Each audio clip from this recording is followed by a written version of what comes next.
दूसरा,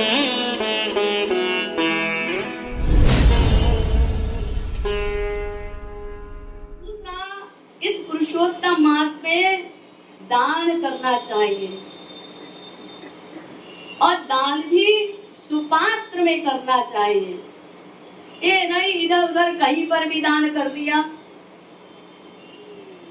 इसका मतलब आपने फिलॉसफी समझा ही नहीं। देखिए, थोड़ा सा समझ लीजिए दान के विषय में। 4 प्रकार का दान होता है: सात्विक, राजस, तामस, निर्गुण। सात्विक दान जो देवी देवताओं के निमित्त हम लोग करते हैं, वो सात्विक दान कहलाता है और उसका फल स्वर्ग मिलता है। दूसरा होता है राजस दान, जो मनुष्यों के लिए किया जाता है। किसी भूखे को खाना खिला दिया, किसी को कपड़ा दे दिया, किसी को दवा ला कर दे दी, किसी को फीस भर दी, किसी का ऑपरेशन करा दिया, किसी को कपड़ा बर्तन दे दिया। ये राजसी दान होता है, मनुष्यों की रक्षा के लिए जो किया जाता है। इस राजसी दान का फल होता है मृत्यु लोक, जहां हम बैठे हैं। और तीसरा होता है निर्गुण तामस दान। तामसी व्यक्ति के प्रति किया। मान लीजिए आपने किसी को 100 रुपया दिया और उसने उस 100 रुपए की जाके शराब पी ली, तो आप तो कहेंगे जी हमने तो दान दिया, पुण्य किया। आपने पुण्य नहीं किया, आपने पाप कर दिया अनजाने में। अगर आप 100 रुपए ना देते तो क्या पता शराब ना पीता और कोई कांड ना करता, तो आप कहेंगे हम कैसे जाने। नहीं, अगर आप दान कर रहे हैं तो पात्र आपको देखना पड़ेगा। आप जब अपनी लड़की की शादी करते हैं तो कितनी इंक्वायरी करते हैं। कोई लड़का बताया, अरे भाई अपने रिश्तेदारों को फोन करते हैं, इधर से पूछो उधर से पूछो, लड़का ठीक है, खानदान ठीक है, सब कुछ ठीक ठाक है, बिजनेस ठीक चल रहा है नहीं चल रहा है, इंक्वायरी करते हैं ना। तो ऐसे ही दान के विषय में कहा गया है, अगर आप दान कर रहे हैं तो आपको सुपात्र में दान करना चाहिए। तो अगर तामसी व्यक्ति के लिए आपने दान किया तो उस तामस दान का फल होता है नरक। अब चौथा है निर्गुण दान, दिव्य दान, जो हरि गुरु के निमित्त किया जाए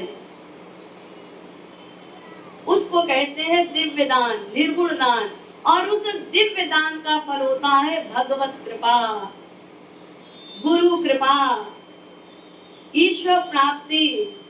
हरिश्चंद्र की कथा आप लोग ने सुनी है ना। सब कुछ दान कर दिया और एंड में उस दान से उनको भगवत प्राप्ति हो गई, भगवान का दर्शन हो गया। तो अब जिसको जो चाहिए वो कर लो। स्वर्ग चाहिए, देवी देवताओं के निमित्त दान करो। नहीं नहीं, हमें स्वर्ग नहीं चाहिए, हम जानते हैं स्वर्ग हो स्वर्ग पंत दुखदाई, ठीक है। अच्छा, मृत्यु लोक चाहिए, मनुष्यों की रक्षा के लिए दान दीजिए। नहीं नहीं, ये भी नहीं चाहिए। नरक चाहिए, अरे नहीं, अरे बाबा उससे तो हम कोसों दूर हैं। तो चाहिए क्या? हमको तो हरि गुरु कृपा चाहिए। तो हरि गुरु के निमित्त दान करो। लोग क्या करते हैं, पुरुषोत्तम मास है, कहीं पर भी कुछ भी बांट रहे हैं, बर्तन बांट रहे हैं, कपड़ा बांट रहे हैं, ये सब क्या कर रहे हो? महाराज जी ने हमको क्या सिखाया? हमने हरि गुरु के निमित्त दान किया। अब अपने आश्रम में कॉलेज भी चल रहा है,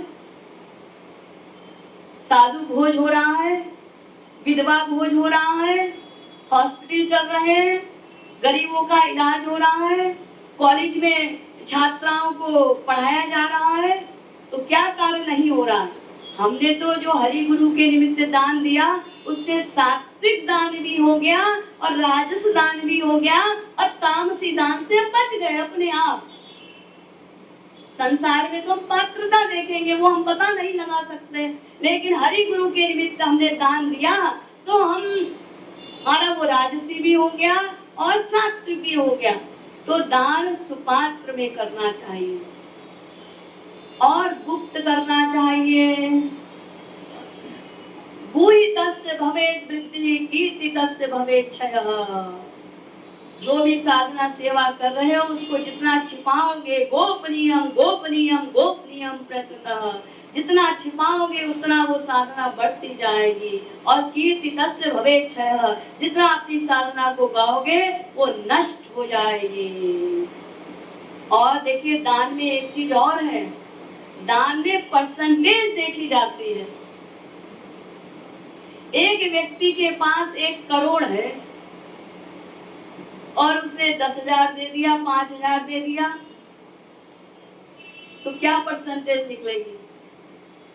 1-2%। और एक गरीब के पास 100 रुपया है और उसने 100 का 100 रुपया दान दे दिया, तो आप क्या कहेंगे? वो 100 रुपया बहुत छोटी सी रकम है?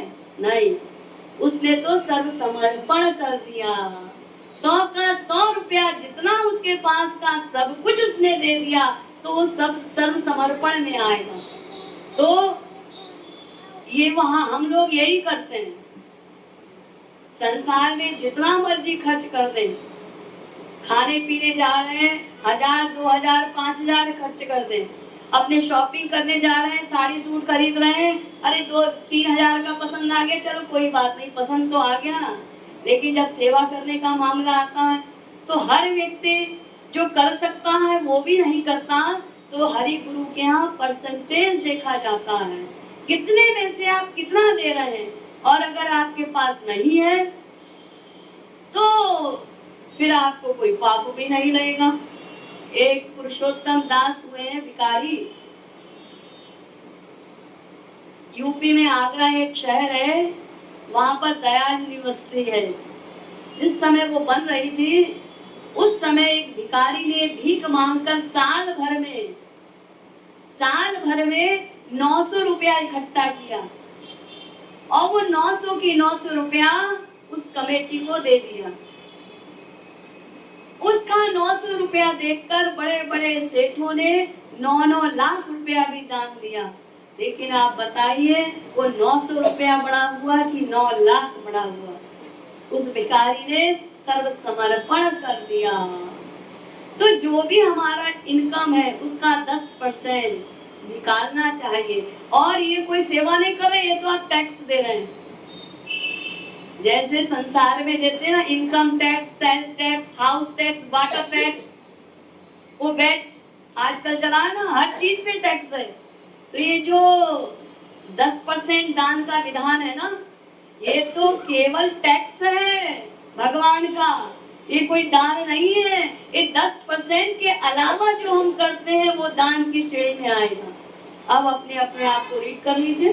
तो दान, निर्गुण दान करना है हमको, दिव्य दान करना है, हरि गुरु के निमित्त करना है। और इस अधिक मास में 1 रुपया भी कोई दान करता है तो 100 रुपए के बराबर उसको फल मिलता है। 1 रुपए का 100 रुपया।